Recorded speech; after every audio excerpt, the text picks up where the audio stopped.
Hey y'all, it's Caitlin. Welcome back to my channel, Conservation Caitlin. Today I wanted to talk about 20 free ways that you can help the planet. I'm not going to give a long intro for this one as I have a feeling it's already going to be a long video, so let's jump right in. The first way that you can help the planet for free is to vote. Now, if you're under 18, you're going to have to wait on this one, but I have a feeling that most of my viewers are over 18. I put this one as number one for a couple of reasons. Obviously, here in the US, we're having a national election in a couple of months, and I think it is so important that everyone gets out and votes in that election. I understand that not every candidate is going to be the perfect candidate, but you can find the one that aligns most with your values and vote for that candidate.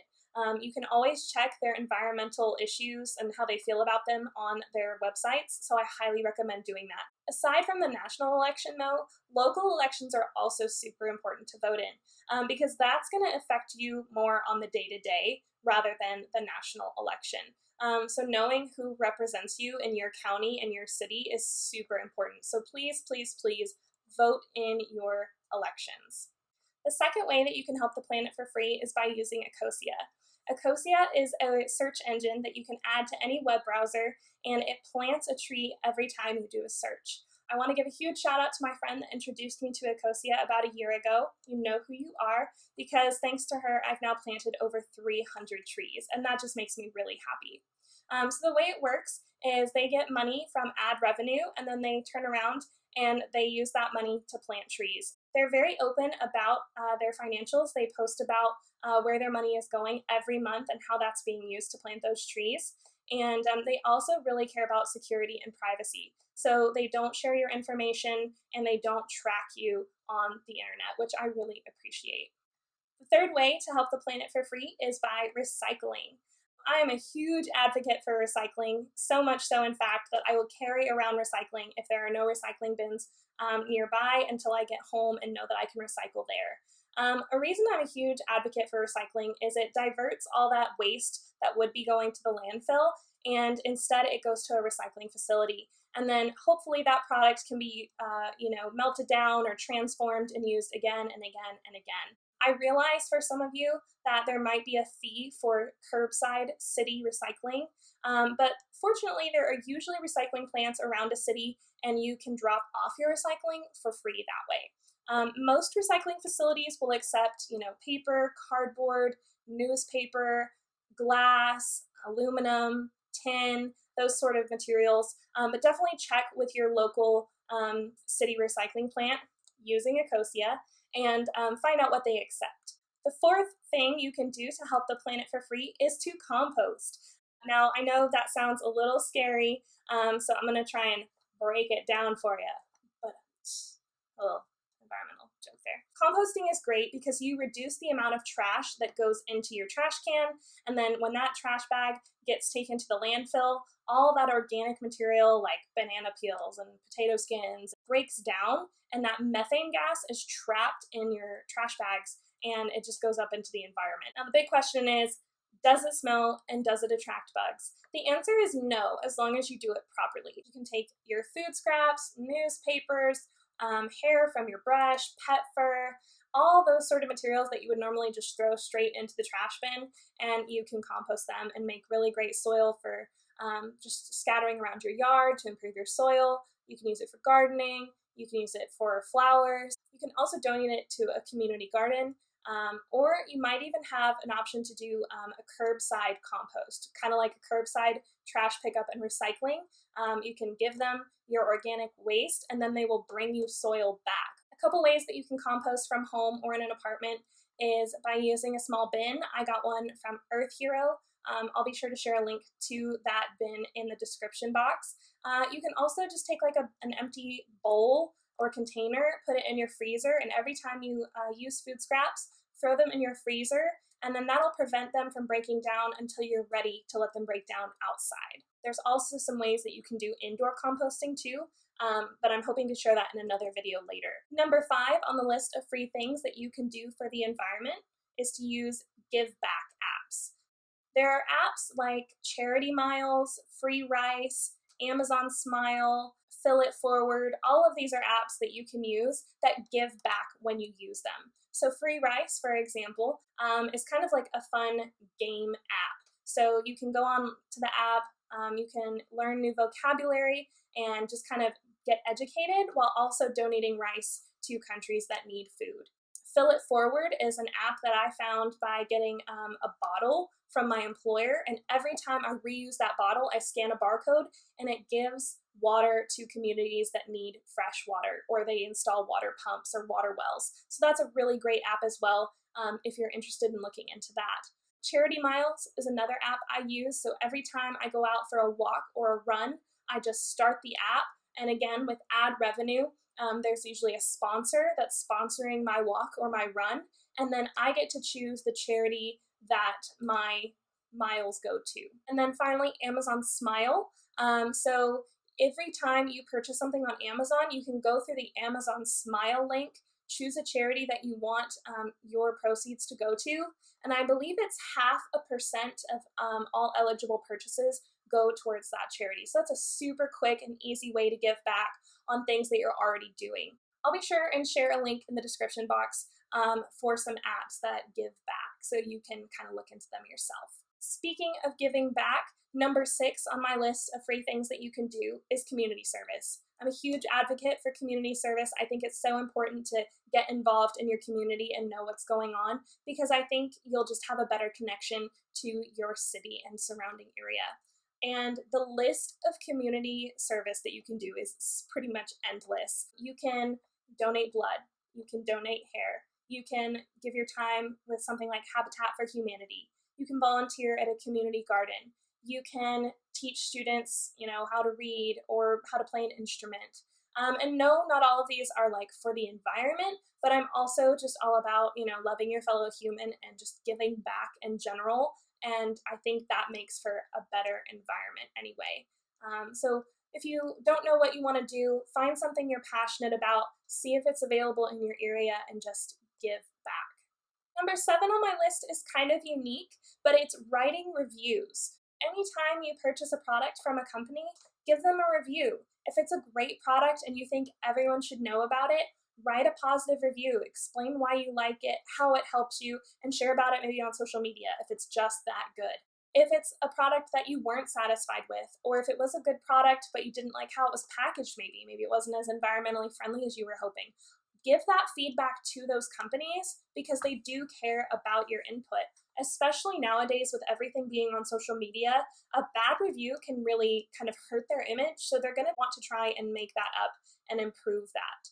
I found that a lot of places that I give reviews for also give back to you. So they might give points for your account, or they might give you a discount on your next purchase. So I'm a big fan of leaving reviews. It just takes a couple seconds or a couple minutes if you're really wanting to get really thorough, but write reviews for companies that you support or products that you support, or ones that you don't, so that others maybe don't make the same mistake you do and then, send products back, and that just creates a big cycle of waste and wasted time.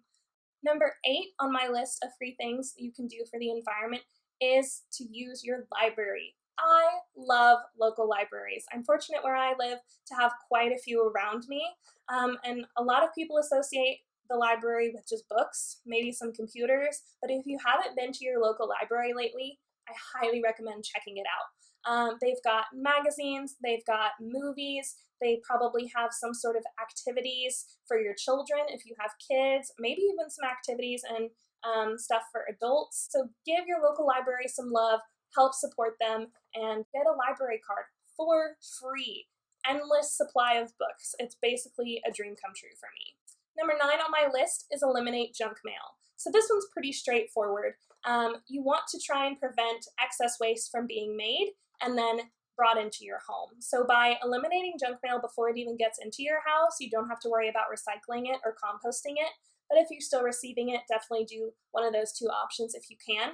To eliminate your junk mail, all you have to do is go online to Catalog Choice, create an account, and you can start searching for the brands and companies that typically send you junk mail. So I would recommend almost piling up your junk mail so that you can search for them all at once and kind of knock it all out at the same time, but you can certainly do it one at a time if you prefer to do it that way.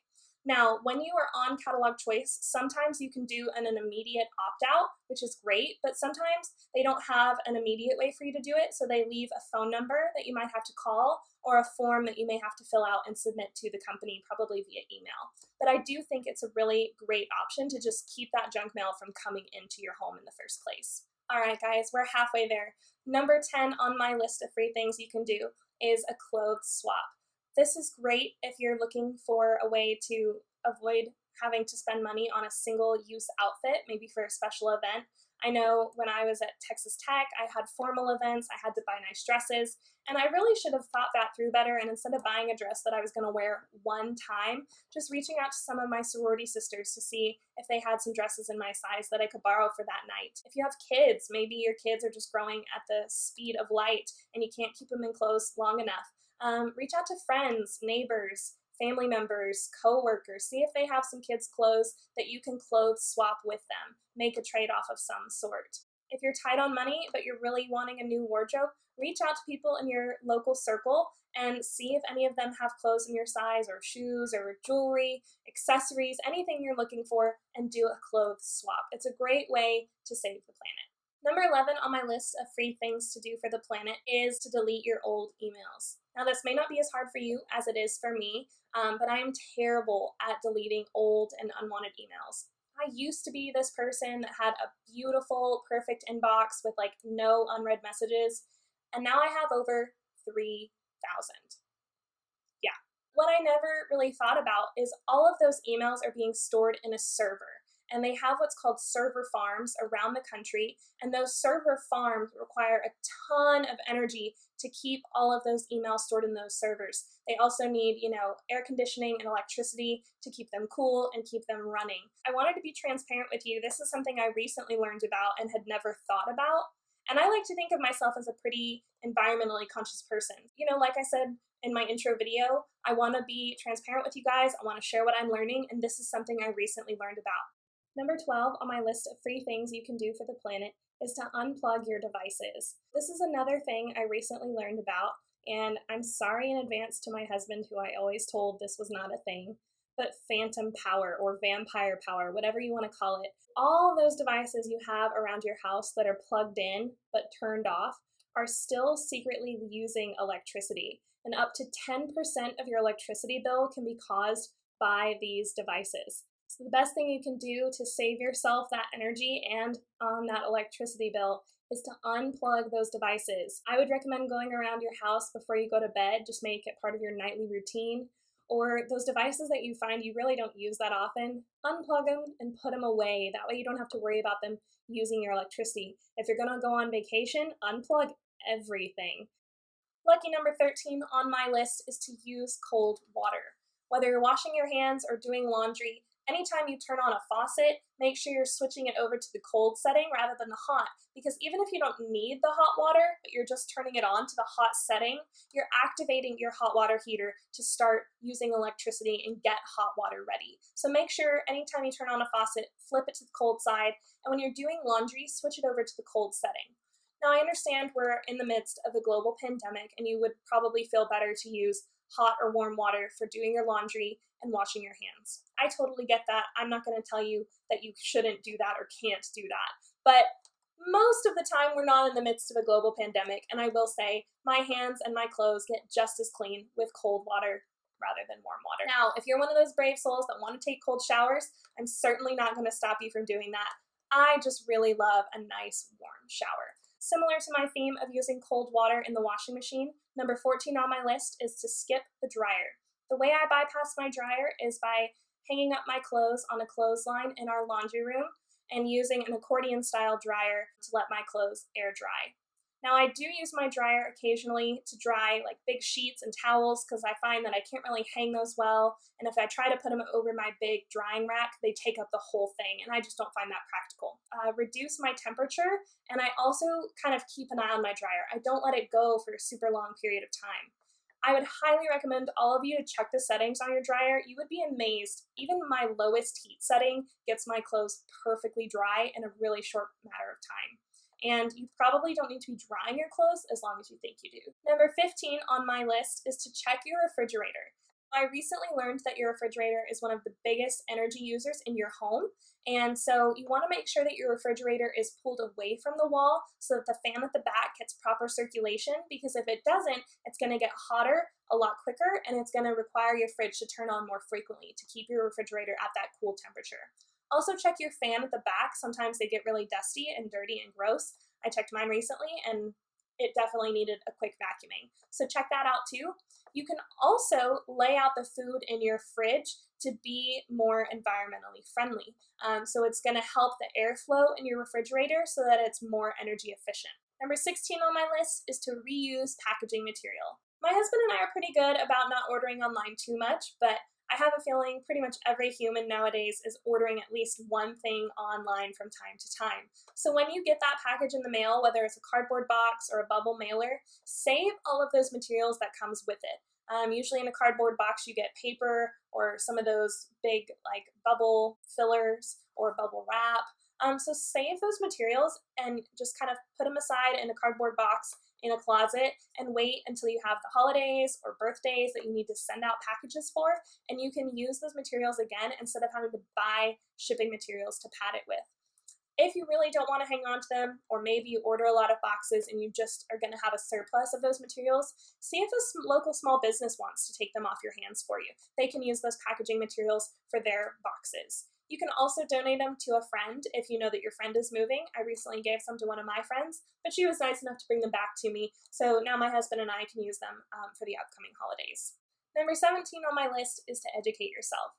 If you made it this far into my video, you probably care about the environment or you're trying to learn how to.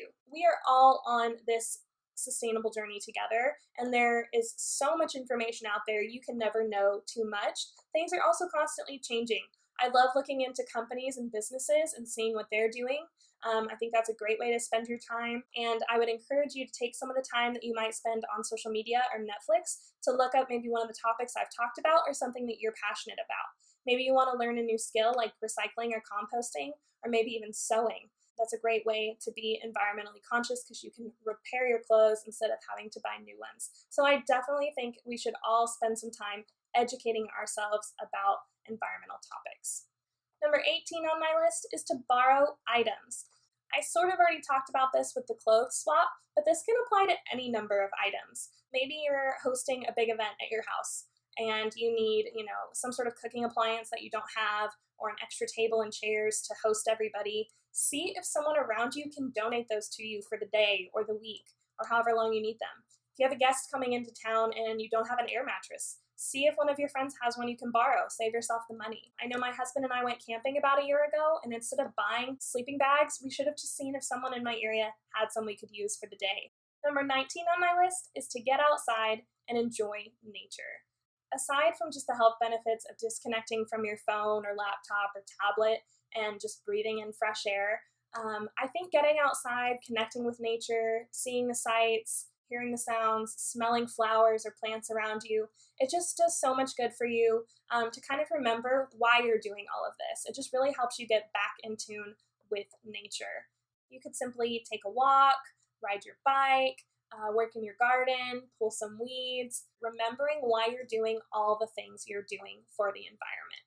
All right, guys, we finally made it to number 20, and I think I've saved the best for last. The 20th free way that you can help save the planet is to use what you already have.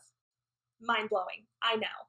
But, maybe you don't have reusable bags to take to the grocery store, so you're still getting plastic bags. That's okay. Everyone is at a different point in their environmental journey. But save those plastic bags and take them back with you to the grocery store and reuse them.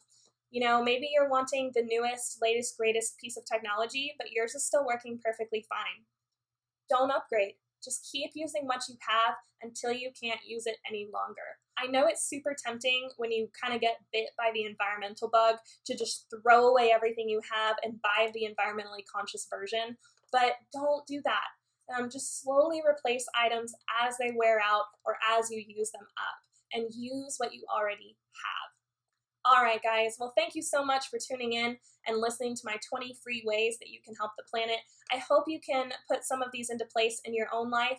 And I know I barely scratched the surface on free things you can do to help the planet. So if you thought of something, or if you already do something in your everyday life that's great for the planet, drop a comment below so I can read up on those, and maybe it'll encourage me to incorporate it into my everyday life as well. I really appreciate you guys watching. If you enjoyed the video, please give it a thumbs up. If you haven't subscribed, please subscribe to my channel so you can get notified every time I have a new video. I will see you guys next time.